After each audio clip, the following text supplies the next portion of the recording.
Boom! Welcome to Stop Talking Ball, where the real ballers talk. This is a sports podcast where we'll be talking about sports, football, just talking about our experiences, dropping a few gems, and yeah, just having a general chit chat. Hope you like it. So let's get started. You know they could be us, but you like to play too much. Don't need no hoe, I'm building up, I'm talking, oh my guys. Better don't play with me. I had my dream, now switch the scene. Nobody gon' carry the team, we do it together. You know it's our time to kill. You know that money on. Cool. My name's Troy, as you know. What's your name? Introduce My name's yourself. Hassan. How you doing? Yeah. And what's yours? Deandre. Deandre. Cool. Hassan, just tell us a bit about yourself. What's going on? So like we all just graduated from uni, right? I moved from New York City 4 years ago. I was born in Birmingham, but I grew up mostly in the United States. Came back here to go to uni, get into football and coaching a little bit, more in the mentoring space. Went to uni, opened up a whole new world. So yeah, feeling like the sky's the limit, man. Feel you. Deandre, what's going on? Tell us a bit about yourself. The same here. Was at uni. Currently coaching a team called White Star with my under 14s. Last season undefeated in the league, won every game. This season we were close to winning the league again, but it was a very, very, very tough one. We won the League Cup. With the league, it came down to if we win the league. If the other team wins the league, they win it, and if we draw, another team wins. And we're unfortunate to concede 2 goals near the end and lost 2-1. We're doing quite well. Got players on trial currently, and aiming to push them forward, man. That's good. Nice. Big up White Star. So what age group is that? Yeah, they're under 14s going to under 15s now, so they're year 9. Yeah. Yeah. So what, you like the head coach there, or what's your role there? So no, the head coach is Ali Gary, man. He's a very top coach. But I coach the 14s. I've helped out with a few younger years, but I'm currently focused on my team, so I'm the main coach of the 14s. Yeah. It's good to hear. So Hassan, you say you came from America, and now you're living in the UK for more experiences. So what was that? What was that like? What would you say the main differences were? Culturally, there aren't that too many differences other than there's a shift in food. But like, the biggest thing that jumps out at you, the roads and the weather. So here you gotta prepared for it to rain no matter what time of year. Yeah. I figured that out. They call it soccer there as well, isn't it? Yeah. So we call it soccer. Yeah. I already knew culturally I had to stop not call it that. I don't think y'all ever got me calling it that ever. I already knew once I moved. Okay, don't be all American up in people's faces. Like, call it what it is called here. So I already understood that, but the switch wasn't really that hard because I found people. I'm into as much as I've been a football guy my whole life. Like, I also watch other sports. Yeah. And I even participated in other sports. So, I'm a huge I'm huge on basketball right now. Yeah. I'd be up at 1 a.m. watching the playoffs. So you said you coach in football. Do you coach in basketball as well? Coach football and basketball. Okay, cool. So I got to see the difference and how you have to switch your method of communication. Yeah. The language you use is a little bit different, but you also see how movement without the ball in both sports makes you can really improve. Like, I coached players who did both sports, and they were off the ball. They were much better than guys who just played one sport. Yeah. Like, they were much smarter. You could that was one of the first things you see off the bat. Yeah. So yeah. A little short for basketball, though, aren't you? A little short for basketball. No jump shot, bro. No, all I could do is pass and dribble. For you. Well, my handle's not bad though. Yeah. My handle's not bad. Okay. Yeah. What about you? Do you coach any other sports? Yeah, no, I actually coach tennis, surprisingly. Picked up recently. Yeah. Just doing it for one of the jobs I'm working at, like part-time coaching tennis, multi sports to be fair. But I got a coaching I recently got a coaching certificate in tennis. Yeah. Yeah, so it's something I learned recently, Yeah. and I kind of enjoy it. It's not something I expected to enjoy, Yeah. but yeah, it's alright. Do you know, with me as well, like, I'll consider myself a coach now. So like, when I was younger, all I just wanted to play was football. But I was like, what's the next best thing? And the next best thing was like, if you can't play it, if you're not gonna make it pro or whatever, then coach. I agree. But I feel like with coaching, it's actually made me a better player. So like, you see the game differently. Understand it more. So it's like when you see managers telling you certain things, you're like, why are they telling me this? But then when you see it from the coach's point of view and you're trying to show kids, nah, this is the way to go. It's like, oh, okay, makes sense now. Like you see the game differently. Yeah. So I was like, Facts. anyone who's trying to make it in football or something, like, should definitely try out coaching, see the other side, because you'll see things differently. You notice things differently. You understand reasons why managers tell you to do certain things. The biggest thing I believe that jumps out at you when you start to coach teams is you're worried about the collective. So like when you're a player, you show up to training, you drop your bag, you train. At the end of training, you pick up your bag, you're out the door, right? Coaches, they're looking at everything. They're still thinking about it when they get home. Yeah. They're thinking about, man, did I do that training right? You know, what we call like that reflection stuff. You know, we're like, did I do that right? Did I mess that up? Because we got to get that right in the game. Yeah. So there's so much more to it, and it made me more understanding of why coaches do what they do when I started coaching. Yeah, It's like, yeah. Like I said, you see it from the other side. All right, cool. So you guys said you both just finished uni, East London Uni, right? Yeah. Big up UEL. So what is it like balancing? Because I know you play as well as coach. So what was it like balancing uni, playing your sport, coaching, work, all of these stresses and all of these things at the same time? How did you manage that? you know, first of all, I knew going in from like year one. I mean, Dre, you know this. Year Yeah. one was the best, Yeah. and I felt that my mindset going in was I wanted to enjoy all the experiences because I went to university before and I was in like survival mode at that time, so I didn't really lift my head up to see like the good things what was going on. Yeah. I just kind of went to class and then I was out. So I didn't really. So this time I had a completely different. You know, I knew I had my goals, but I was also gonna make sure. You know, what were the things I wanted to enjoy that I never got to do. Mm. You know, what did I really wanna. So I dabbled in, you know, in different things. You know, there was some clubs here and there, but once I saw futsal, I saw that. You know, and you know what's crazy is your I feel like your schoolmates hold you up. So like when I'm tired and I see y'all go to the library, y'all, you know, even if y'all ain't ready to work it, you're just sitting there. Yeah. You know, you want to work, but you're not. You're kind of like getting your second wind to Yeah, like yeah. to get going. I'm like, okay, these guys trying to they in the same position I'm in, so I know I'm actually gonna actually put those hours in, even if it's not right there. You Yeah. know, so Nah, and that definitely shows because um at UEL's awards night, you cleaned up all the awards.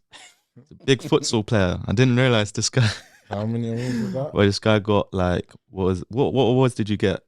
we picked up our regular league title. I got the Service to Sport award. That was individual, and then we were Team of the Year. Yeah. You know what? To be honest, I figured between the Team of the Year and Most Improved, we got to get one of them because we hadn't won a home game in 2 years.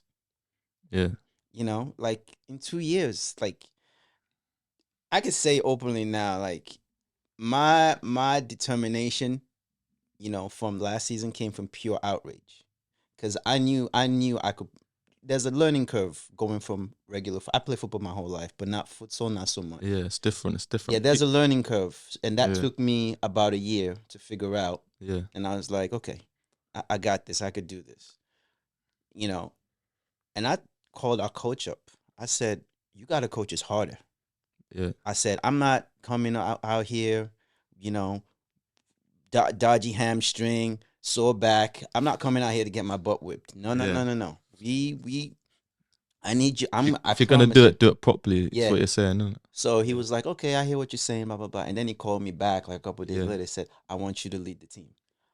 In my mind, I was like, okay, that's not what I was talking about. I just wanted you to coach us harder. But he said, if this is the mindset you have, Yeah. you know, all right, I want you to set the tone for everybody that comes in. Mm. So I was like, and he said, don't worry, with everything that you do, I will back you up. And to his credit, that's exactly what he did, because I spoke to the team on the first day, and we play sports, so you guys can relate to this. If I bring up, remember that game you coached 2 years ago, blah blah blah, which was 3-1. I bet you could probably give me like 4 or 5 instances during that game, right? Yeah. Where you're like, I remember when this happened, he should have passed the ball, instead he took a shot and all that stuff. We remember those moments. I remember so many losing moments. And I as part of like my, I don't know what you want to call it, my motivation, I remembered it going to training, because that's how I got through it when I was hurt, when I was tired. Because I can't say I missed a single day of training in 7 months. Yeah. I did not miss training, because I wanted to make sure we ran over everybody. And I can tell you guys my age now, I'm 42. Okay. That's why I said it. You probably remember when I said this, because you were there the first day.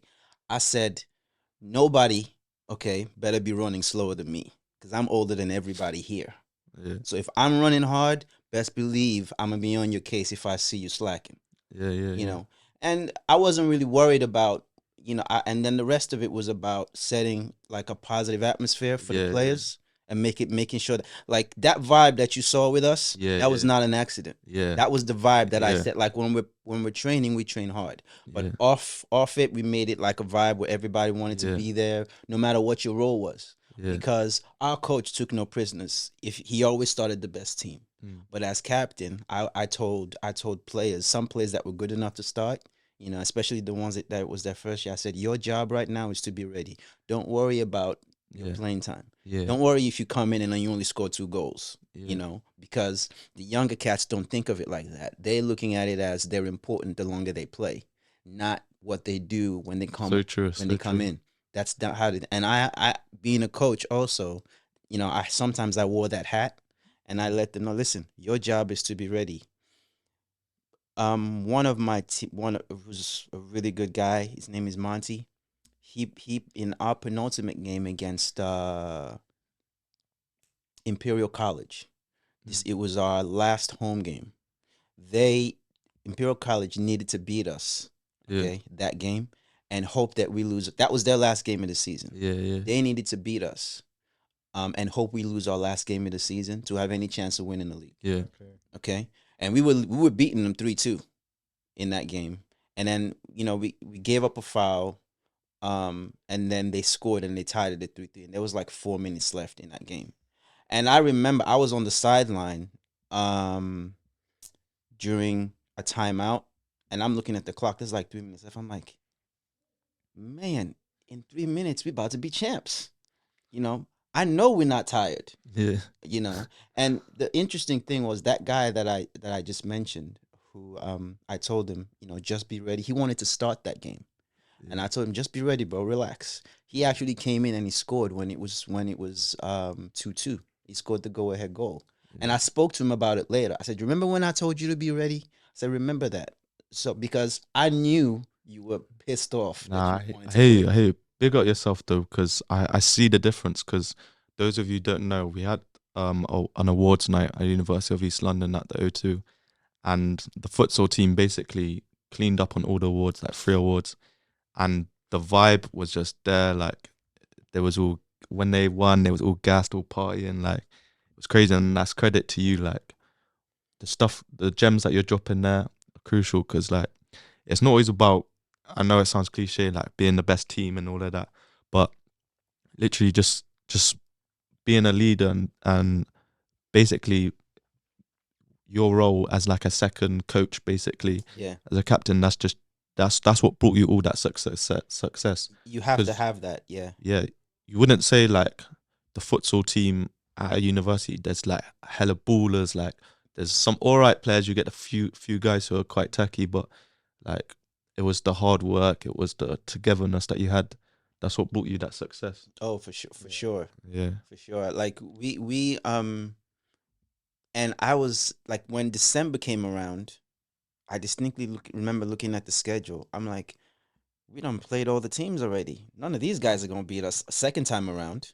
Yeah. You know, one team came really, really close, because of like dodgy calls. We're playing in away games, but like, we're like, you know, we knew 5 minutes in, especially we've all played this game. You ever seen the other teams warm up and you're like, nah, Yeah, you ain't yeah. got no chance You can today. tell from the start. Sorry, guys. Yeah, You know, and our coach was huge on warm ups. yeah, it's Like, true. if our warm ups was slacking, you know, he would be on Bro, our he's right, case bro. If I don't warm up properly, if I'm not in the right mindset for the game, um, it just sets the tone for the whole game. for the whole game. Yeah, so You know what's you'll be crazy? on it from the get go. That game against Imperial College that I just told you about, Yeah. we had the worst like warm up. Like, I don't. It was in everybody's mind because we knew the math. All we needed to do was not lose, you know, and it was in our mind. And I think the intensity wasn't there. And but a huge component of being a coach and even a teammate or captain is to know your teammates. I knew that they did not respond well to um being yelled at. Yeah, You give I believe it's part of my philosophy as a coach. You give the players what they need to succeed. Okay, it's not the same ingredients. that's true. You know what I mean. So I pulled everybody together. I said, listen, we need to pick it up because that was one of the worst warm ups ever. And then we went out there and they scored first. Fortunately, they called a timeout. And then so we got to huddle together. Said, see what I'm saying? Mm. We need to pick it up now. You know, Yeah, let's look at the silver lining. They scored early. Okay, there's more than 15 minutes left to play in the half. Don't worry about it. We're playing at home. yeah. You know, so look at it as the glass half full. And then we got back in the game. To our credit, we The futsal did well. futsal score is always high scoring. It's always tight, isn't it? Yeah, For those that don't know, like futsal, it's like people think it's just indoor football, five-a-side football, but the ball's different. The tactics are different. Tense, man. It's intense. Like you're tired. it's faster. Like it's a very hard sport. Like not all faster. ballers who can play football can play futsal. So yeah, big up to you. One thing I also want to bring up is we actually trained with this team called Genesis Futsal. I gotta give them, if anyone from Genesis is listening, you know, thank you so much for you know, we basically scrimmaged. We would after we did our training, we would scrimmage against them for like an hour. Let me tell you something. Like October last year, it was depressing. We didn't touch the ball. We wouldn't touch the ball for like 5-6 minutes, and they would score. Yeah. The only time we touched the ball was when on the restart. Mm. You know, like playing out the back, the build up, all of that. We really struggled. Yeah. It took us like a month to get up to that, to figure out to play at their speed. Yeah. That was why we played so much faster. We played so much faster and got so much better, and we understood the tempo. Yeah. By the time we started to play at their level 1v1, like every time I was training, I couldn't wait to especially when there was a game, I couldn't wait to play them because I knew going against Genesis, you know, took me to another level.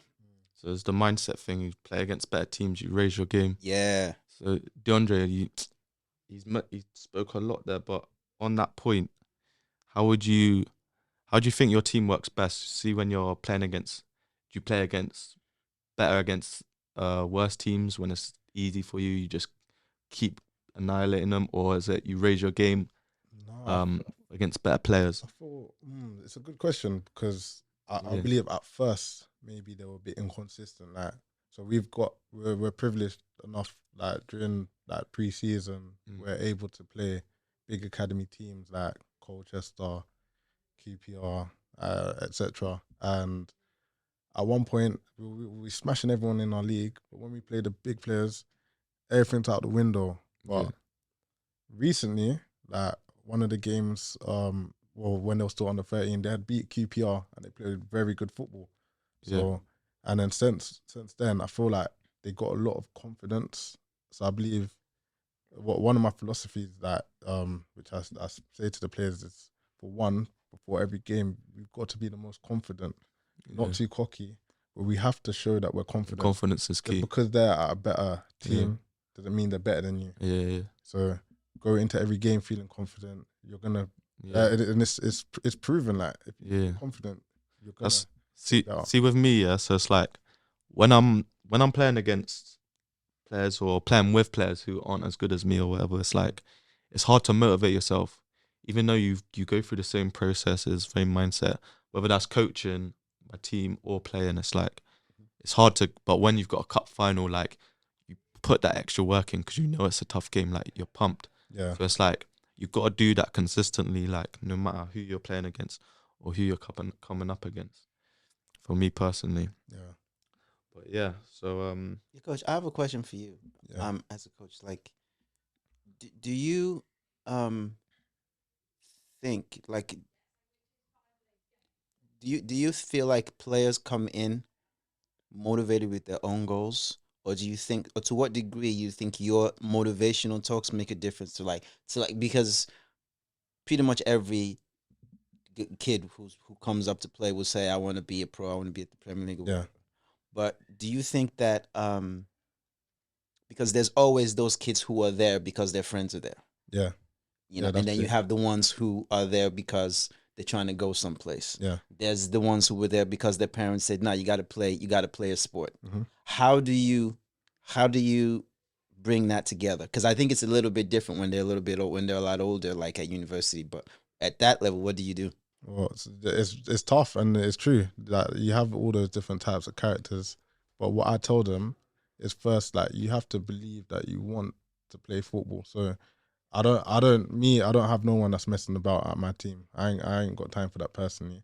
But some of my players, most of them want to become professional. Some of them admitted they just play football for the fun. But I told them, my goal is not to be winning the trophies. Even though we're successful as a Sunday League team, my goal isn't to win the trophies.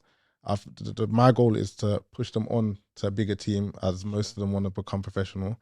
But I said, them individually, you need to fight to become the best player in the team in your position.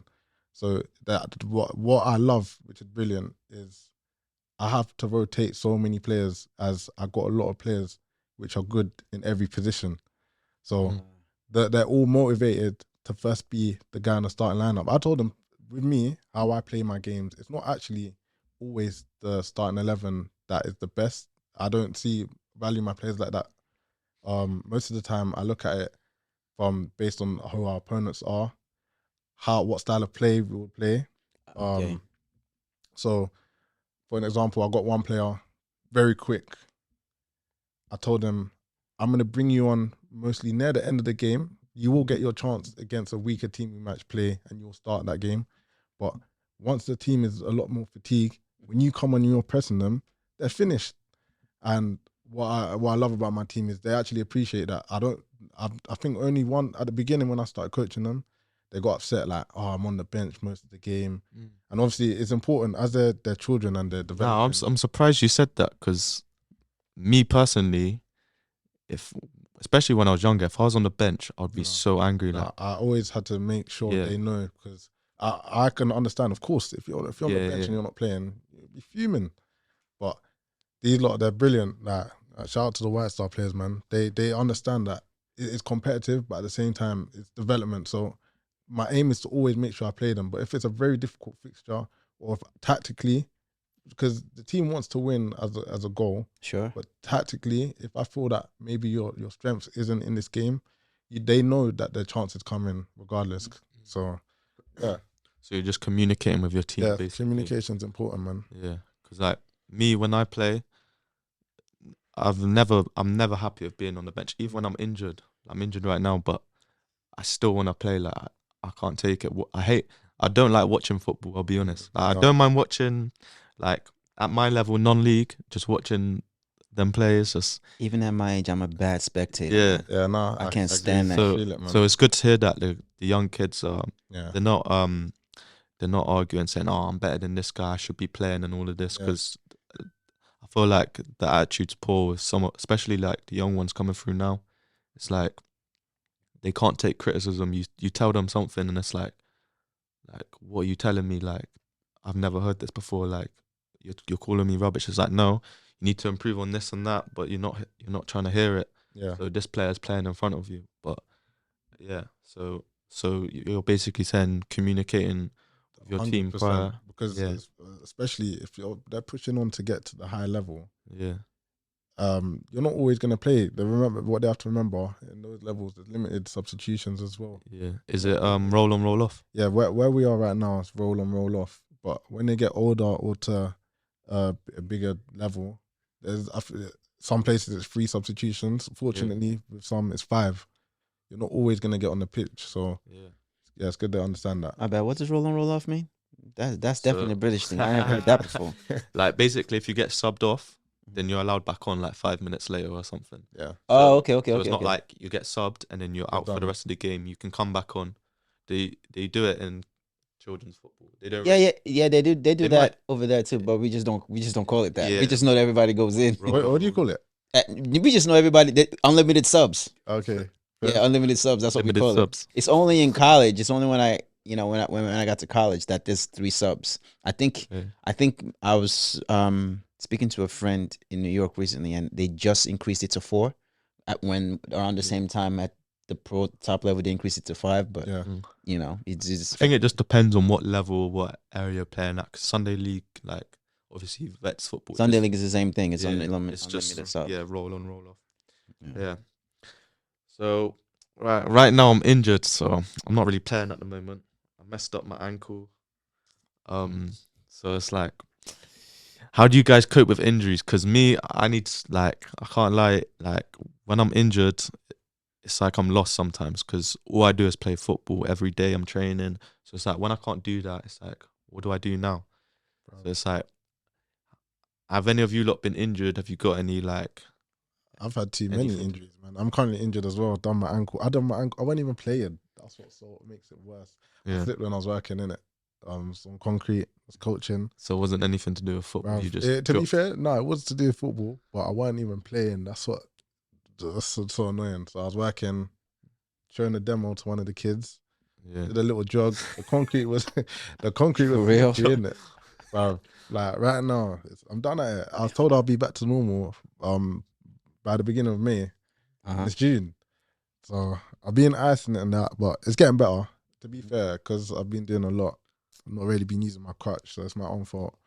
Yeah, I've had too many injuries, man. Like, don't know if you lot can tell, broke my nose, done a bridge hair. Bro, I've done the same thing. Then I'm trying to think of the worst injury. I had many. As far as physical ones, done my toe, so my big toe. So some Dislocated. joke, man. Nah, it was broken. The guy kicked it. My big toe was just dangling. Like, Yeah. I can tell you a funny story actually. So Go it on. was year 11. We took the year 7 lots ball, messing about and whatnot, and called the bell goals. Gonna give them their ball back. I wasn't booting it over and stuff. You get me? We were just messing about. Uh-huh. And I'm about to give them back, and some joke man, some guy in my year, he comes to kick the ball and he missed it and kicked my big toe. Oh gosh. So I'm on the floor in agony. Like, everyone's walking in because the bell went. I'm crawling on. We had the AstroTurf in our school, so I'm crawling on the Astro. Everyone left me. Like, I saw one teacher outside. So she's like, "What are you doing on the floor?" I couldn't get up. Yeah. So she helped me out. I remember I had maths. So cool. Fast forward, that's done now. Everyone's going home now. So what we used to do, we used to go chill at the chicken shop for a few hours, then go home. So I'm walking with my friends, got my arms around them. I'm hopping. But every time I hopped, my toe is shaking, like, because it's broken. Oh, I'm in pain. And I'm seeing all my other friends, they're far ahead. I'm like, look, you lot, I'm not going to let you lot stay far back with me. Like, go with the man, you get me? I'll find my way. all right. So I'm hopping. Go on without me. Hopping, going through this field. So there was a shortcut. So I left the school, go through the shortcut. Get through the shortcut now. Man's gone through the little gate. So I just stepped in the maddest, like, it was hot. Remember the heat. I stepped in the biggest piece of poo with the foot. That bro, like, so broke my toe, stepped in the maddest piece of poo.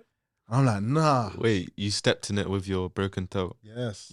How did you step in So it? like, even though I was limping, like, I had no choice. Even though I was crying, I had to step my foot onto the floor. and my luck, I stepped in poo. It was fresh. Wow. Diarrhea, like dog. So was your shoes and socks off? No, my shoes were on. My shoes were on. Okay. But cool. So the guy that broke my toe, he ended up walking past me. I'm like, nah. So I flicked my foot. All the poo went on his shirt. I could have got smoked because I was so vulnerable at that time. And he went off. He went to the chicken shop, and with all the poo on his shirt. I went with him, but I heard they didn't let him in. Like everyone's like, nah, you stink, bruv. So what happened? I went on the bus, even though I lived close to the school. I went on the bus with these 2 girls in my year, and I don't know why, climbed up to the upper deck. All I remember is boom, boom, boom, boom. Every single person's opening the window. I remember one black girl was in the corner eating chicken and chips, and she just would point at me. She's like, "It's him." I'm like, do you know how embarrassed I was? Yeah. So I went home, told my mum, and like she saw she's like, bruv, why are you coming in with like poo on your shoes? But I didn't leave my shoes outside. I had to clean. My toe was broken. I had to clean my. But yeah, that was my toe. Like that was a bad one. That was a really bad one. Yeah, last season. This season I haven't got injured. I just got injured last game of the season, literally. Oh man. Against Tooting Mitcham, I just got snapped. Like last game of the season, my ankle's gone. But last season, bro, I had 6 different injuries. So my Achilles, I was out for like 3 months. Oh. Then I came back. I broke my nose again. My nose was already bit broken, but we was training on the Astro. Someone just elbowed me, so I was out for like another week. And I came back the next week. My shoulder, like I went in. I think I must have been messing about in training. It was my own fault, but I got past like 3 man, and then what's it called? Then I just kept getting fouled. Like when people are kicking you because they can't get the ball. So I must have just like tried to shoulder barge someone, and I was like, oh nah. So then I couldn't play for like 2 weeks. Then I played. When I was playing, I just had to take painkillers, and my arm was strapped up. I was running with like one arm. And what other injuries did I have? I think I remember the arm one. Yeah, this is all within like a few months as well.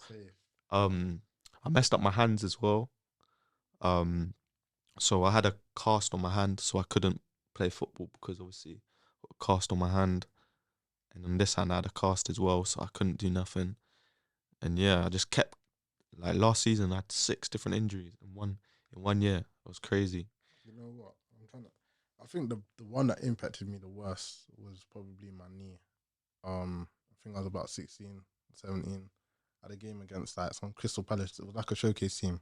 Oh boy, the team I was playing with, they were rubbish, man.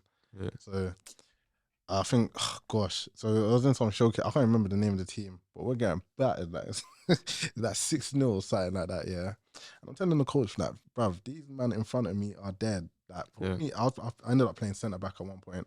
I'm like, bruv, move this guy, take him off the pitch, put me up front.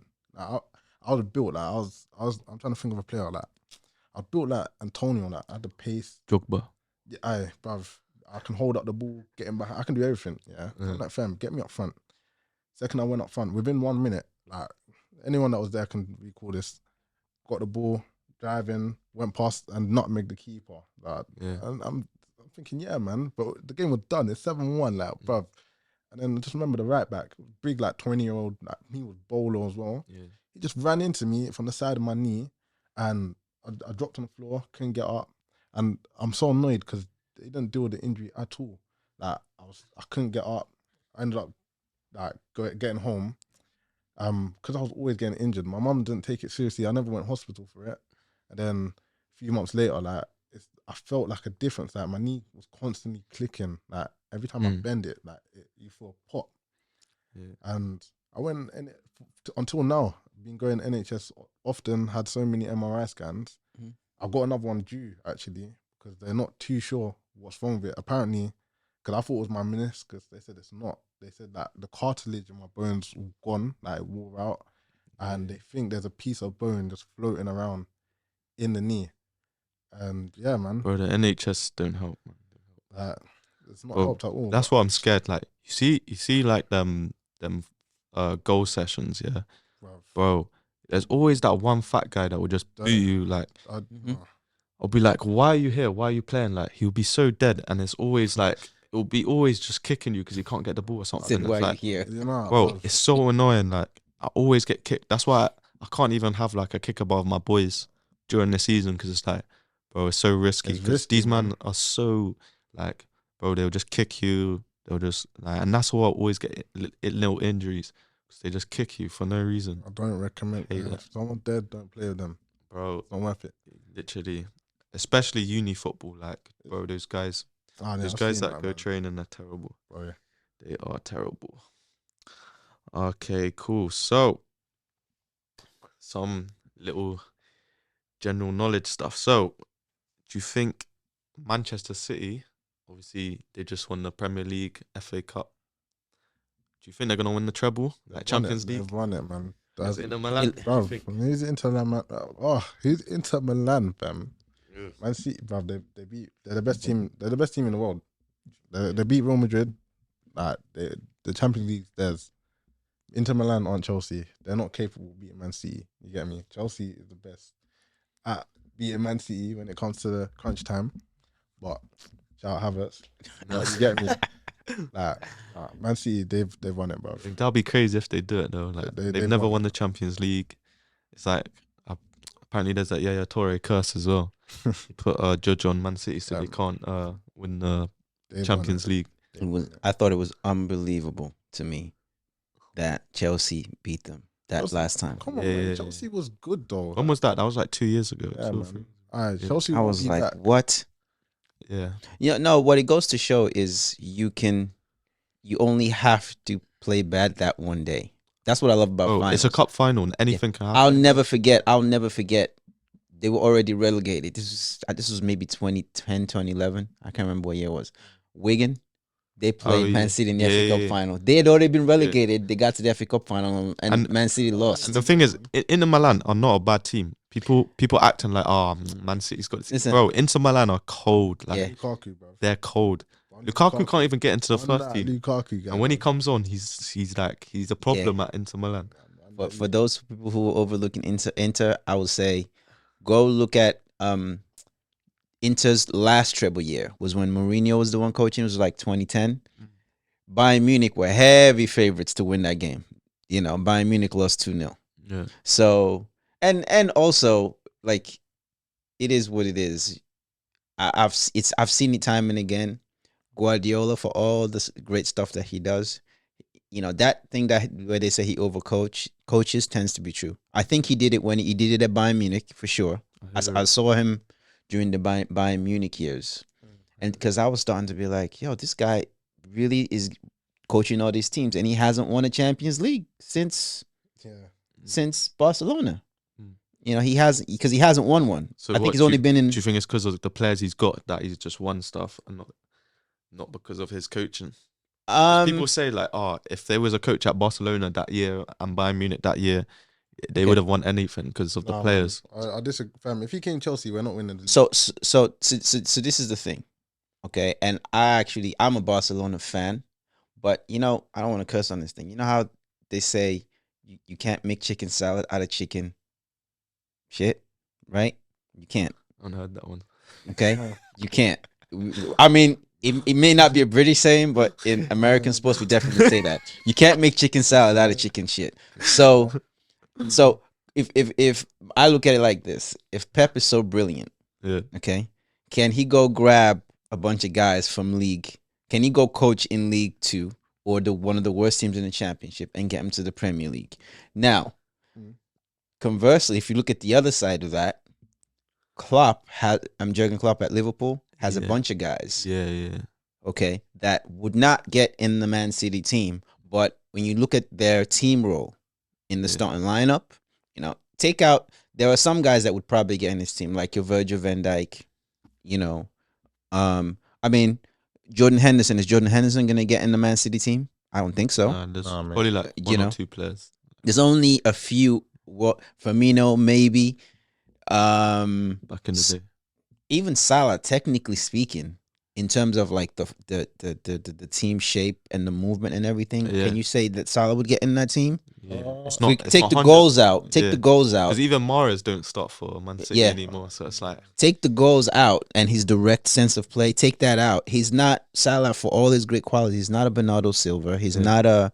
He's not a Kevin De Bruyne. He's not like. He's way more one dimensional. yeah. But just very effective in that one. It's kind of like another version of Arjen Robben. You know, Arjen Robben always cuts to his left. You know he's gonna cut, But you can't stop. but you him. can't stop it when he does it. You know, so for me, I'm like he gets the creme de la creme of players because of the club where he's managing, and that's probably unfair, but it is true. What I'll say, yeah, you can't write off Pep's thing though, car. Not all managers can manage big players like deep it. My man's got big players like Haaland. Look what happens at Chelsea right now. Like Graham Potter couldn't Yeah, do but it. they They can't got all handle those- Well, PSG is a classic PSG, He example. ain't got Exactly. the minerals to do it. You get me? Pep, I knew that was a mistake. look at the play. Look, Sane might have did whatever. Pep said, "Safe, you're gone." Cancelo did whatever. Pep, I don't need you. Get me? Pep's trying to show level that he runs the club. So he's got these big boy players, but he's letting them know. Yeah. Doesn't matter how good you are. It's not always about the players. So I feel like just because you've got all the players, if you don't have the correct manager, you can handle them. It's not just about picking the best team and tactics. It's little things like like putting people in their place.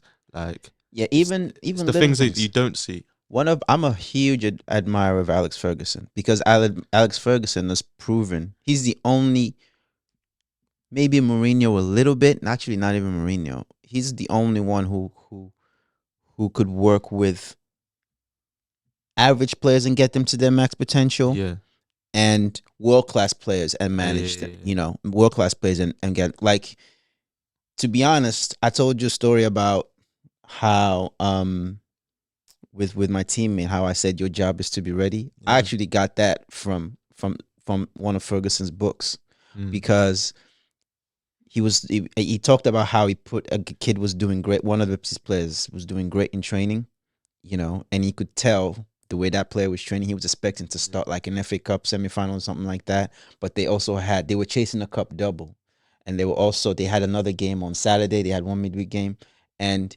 you know, he went and knocked on that door midweek and told the guy, you know, you're not playing this game. You're gonna be ready for the next one. In his book, he talked about, because you see both sides. The player talked about it and the coach talked about it. And the coach, Ferguson, that was deliberate. He did that on purpose because he wanted that player hungry for Saturday, to kill on Saturday. He felt like he could see from what his instincts told him, the guy didn't have the fire for the Wednesday game, but would have the fire for the Saturday game. You know, in my opinion, how many world-class Ballon d'Or level players have managed top-level teams? Like, have the ability? Like, how many Ballon d'Or level players? Like, other than Zidane, who was at Real Madrid, I can't think of any player who was like Ballon d'Or level, okay, that actually was successful at management. If you look at... like, obviously being the best player doesn't make you the best manager. Sometimes it's like the average players or the ones with other qualities that make the best man. Like Pep Guardiola, he was a good player, but he wasn't like world class. Like he was not. But he's honest, he's better manager than he was a player. To be honest, I had to go back. He was probably one of two or three players that I did not actually pay attention to. Alex Ferguson and Mourinho, all these the top managers. Like most managers now, they're ex-pros, but the top ones, like, they wasn't big players like that. Well, if you look at the top, you know, managers now, many of them were not, you know, world-class players. They were not. Jurgen Klopp played at Mainz. You know, but he wasn't. Like, because imagine Ronaldo being a manager. He'd be telling players to do something. He'd be so confused. He'd be like, "Why can't you do that?" Because it's like that's literally how they. Fam, don't get twisted. No, but I strongly believe that, because imagine Ronaldo, like how hard he worked the average person, even the elite player, doesn't think the same way he does. So it's like you're gonna project your own values onto other people. So it's like 100%. when he's telling them to do certain things, they're gonna be like, what? They can't do this. Yeah. I get it, but like, fam, they're all professional at the end of the day. Yeah. And in a way, if you want to include it, when they won the Euros? No. Oh, when he was on the sideline. You get me. Yeah. So, and they ended up winning it. Yeah. So, and he knows that his team weren't that great. And they ended. But imagine if Ronaldo was your manager, like the pressure, not just the pressure playing for a big club or your country. The manager of Barcelona. But I feel like Ronaldo has a different presence. Xavi, obviously, he's like one of the greatest ever centre midfielders. But someone like Ronaldo or Messi, like, I feel like the pressure, like even Zidane, was a top player. So it's like players, certain players thrive off it, certain players won't. It's like the pressure. Well, like Mount and Lampard. Like Lampard, I mean, Lampard's a great. he's someone. This is gonna sound off, but I just think like Gerrard and Lampard, like they got those jobs off of reputation, man. Like to me, they were not. They hadn't done the grind long enough. No, Like to me, they like even if you look at basketball, like if you look at a lot of the great players that went into coaching, you know, they were assistants for a while. Very few went into coaching like right away. You know, the dude that coaches Miami Heat, Eric Spoelstra, he was never a player. He was like the video guy. He was on the grind for years, just watching how Pat Riley did stuff, because Pat Riley was the coach before that. Okay, and all that was happening with him, he was soaking in everything that Pat Riley was doing, the philosophy, how to do stuff, all of that. So that when he became coach, you know, I think he became coach the year before LeBron first went there, which has been over 10 years now. Now he knows how to coach great players. Okay, because of everything that he's taken in. He was never a great player himself. How many guys? I mean, there's been a couple of guys at least that try to criticize Guardiola and say, you know, you were great. You're a great coach now, but it's not like you were a great player. Yeah. So what makes you, a great player, what makes you a great coach, excuse me, is a completely different set of skills, that you have to pick up. Who you were as a player, I would almost say you have to leave that behind. Like, because I say it all the time in my head. When I see players doing stuff in Rondo, I'm like, what kind of pass was that? I could do that even at my age, and I'm 3 times your age, I could do that. Yeah. I say that in my head all the time. Yeah. But you don't say that to the players, because you have to coach those players to their level of improvement, not to your standards. Of who you were as an actual player. And I think that's the mistake some guys make, because they say, you're bringing me, when managers say you're bringing me these players, I look at how they're coached. I'm like, okay, did you improve the players? Is it the right? I mean, obviously. But listen, at the same time, because you were so good. Yeah. And maybe, and they might look up to you, whatever, because they're not doing it how you did it. Right. Why don't you coach them to show them how you done it, instead of that saying, "Oh, I can do that. I did that when I was." Get me? 100%. But they may not have some players, even at the elite level, some players have a ceiling. So, some players may not be able to do. It's not about doing exactly what the former player did, who's now a coach. It's not about that. It's about how do you get that guy to excel based on his unique qualities, not to be able to make a 5-yard pass as well as you did in your prime. That's like a bad standard to set, because those players want to show you, their class anyway. They see you, so you know what I mean? So they're looking for you to improve them. They are not trying to be, they already know who you are when you walk into the room. So it's, I think I don't see the productivity in telling them, yeah, when I was a player, I could do this. You know what I mean? I think you want to give them the tools to do things a little bit better than they're already doing it. Yeah, So- I hear it. So I mean, maybe I guess it's a way to maybe push them or like be like, come on, man, like I expect. Maybe it shows that you appreciate what they're doing, but you expect more of them, innit? So Mhm. maybe you think that they could possibly be better than you Yeah. were. So Yeah. you expect them to. You get me? I'll even give you a parallel story. You may or may not know this. So obviously we know Jordan's most of his career was with the Bulls. Y'all remember when he came back out of retirement and went to the Wizards? Mm-hmm. Okay. You remember he was actually a part owner of the Wizards, right? Right. And then And he then- relinquished his role on the board to become a player. Okay. Okay. Come in on the team, you 40 years old, all right? You twice the age of some of the kids on that team were rookies, fresh out of college. You scoring 40 points here and there, all right? His job was actually, this is the mistake he made. His job was not to be the star.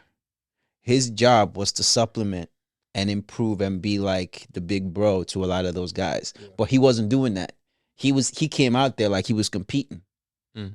against them, which was like the wrong move. He forgot that he had nothing to prove. Yeah. You know what I'm saying? So it's like with your, like, to me, it was a waste of his presence because you being Jordan sitting on that bench automatically raises the standard of everybody there. The only difference is your attitude. Yeah. You know what I'm saying? So I think, back to Guardiola, if he could do if he goes to Accrington Stanley, and does the same thing with the players at Man Yeah. City, fantastic. Yeah. But if it's like a carpenter who got like the perfect tools, Yeah. yeah, So you wanna- yeah. When you make that table, it's gonna come out mad smooth, better than Yeah.